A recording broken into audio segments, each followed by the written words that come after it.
Assalamualaikum warahmatullahi wabarakatuh. Halo, this is your online bestie. She is Farahin and you are now watching YouTube. She is Farahin. Dan subscribe ke belum YouTube saya? Kalau belum, sila subscribe sekarang. Tambahkanlah saya punya subscriber itu. Okay, so Alhamdulillah dalam video kali ini dah masuk hari yang ke-8 saya konsisten buat video self-challenge. Saya buat self-challenge untuk beranikan diri saya semula untuk bercakap di hadapan kamera, dan video kali ni adalah video hari yang ke-8.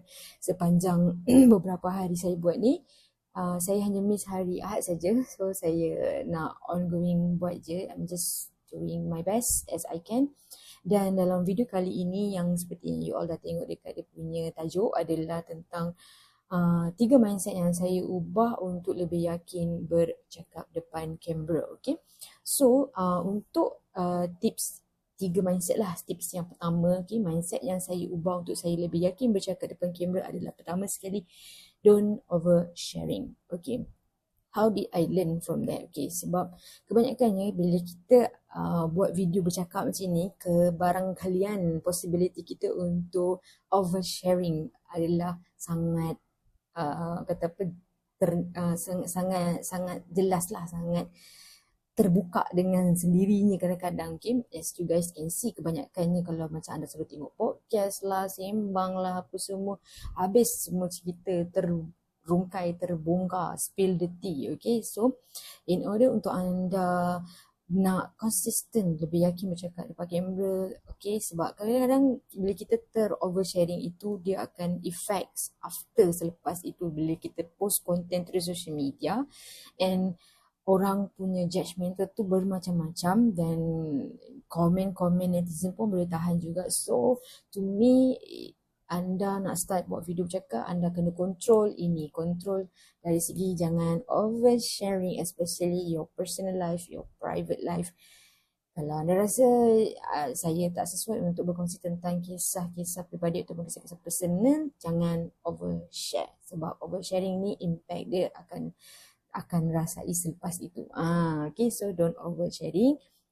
Just cakap apa yang you supposed to cakap. Kalau rasa itu terlampau ni, control, jangan cakap. Okay, jangan all out sangat gitu. Okay, yang kedua adalah apa yang saya belajar, mindset yang saya ubah untuk yakin lebih bercakap depan kamera adalah, keduanya adalah macam mana saya nak jadikan video saya ni lebih, saya rasa lagi shock ataupun saya rasa lagi excited untuk buat.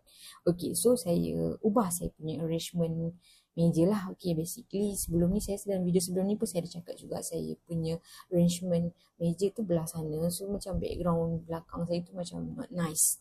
Okay, so saya macam rasa tak excited untuk nak buat. Tapi sekarang ni saya ubah saya punya arrangement dan saya rasa best lah untuk saya buat. Dan seterusnya saya nak lebih cepat, sebab saya ni jenis suka buat video nak cepat. Nak cepat and nak mudah.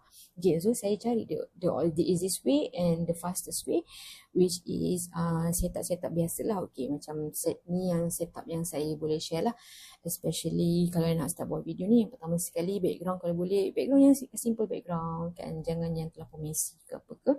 Lepas tu keduanya adalah mikrofon. Okay, kalau macam you punya surrounding okay, mikrofon tak payah ada pun okay je. Tapi kalau provided kalau anda memang ada mikrofon, just gunalah mikrofon. Okay, lepas tu lighting macam saya pakai ring light je ni. Kalau ada yang pakai lighting, kalau boleh, kalau yang cakap dekat natural light ke apa ke, kalau boleh lighting tu biar nampak lah, supaya muka kita nampak terang macam tu. Okay. Lepas tu kalau macam mana kita nak apa mindset yang lagi yang saya ubah untuk saya lebih yakin bercakap adalah cara saya menggunakan kata-kata lah dalam bercakap. Okay, sebab sebelum ni saya dapati saya pun cakap pun taklah smooth, taklah ni saya cakap pun boleh tahan bersipah-sipah juga kan.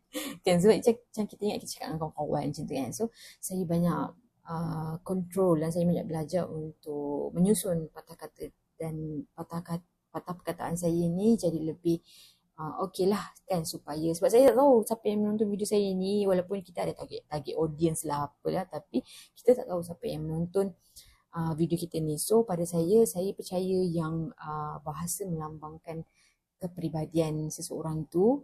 So Dan saya percaya pada cakap yang baik-baik dan kita akan dapat yang baik-baik. So saya nak cari orang yang baik-baik menonton video saya tak nak cakap yang bukan-bukan, sebab saya tahu kalau kita membuat ataupun kita bercakap ataupun kita menggunakan kata perkataan yang kurang elok, kurang elok untuk didengari, benda tu akan efek kita ya. So maksudnya macam orang bila in real life, kalau say orang tersempak kita ke, orang sembang kita, cakap pun perkataan yang tak sesuai, tak nice lah. So jagalah patah perkataan anda kalau anda nak attract good people in your life. Okay, so itu saja untuk video kali ini. I hope that you guys lebih berani untuk buat apa yang you guys teringin nak buat.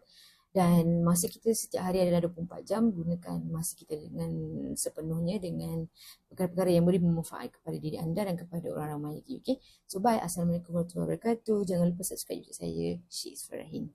Till the next video.